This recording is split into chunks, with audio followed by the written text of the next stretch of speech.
శుభాకాంక్షలు తెలియజేసుకుంటూ వస్తున్నాం. ఈ సమయంలో మేము పాటలు పాడుకుంటూ వచ్చాము.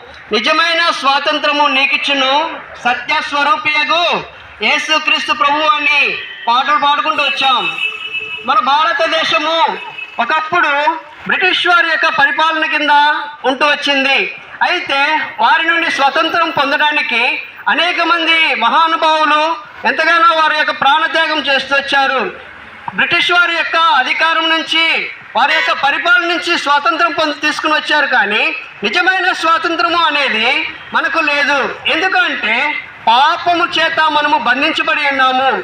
పాపము చేత దాని యొక్క దాసత్వంలో మనము ఉన్నాము అని పరిశుద్ధమైన బైబిల్ గ్రంథము సెలవిస్తున్నది. పరిశుద్ధమైన బైబిల్ గ్రంథము సెలవిస్తున్నది, పాపము వలన వచ్చి జీతము మరణము, అయితే దేవుని కృపావరము మన ప్రభువైన యేసుక్రీస్తునందు నిత్య జీవము అని.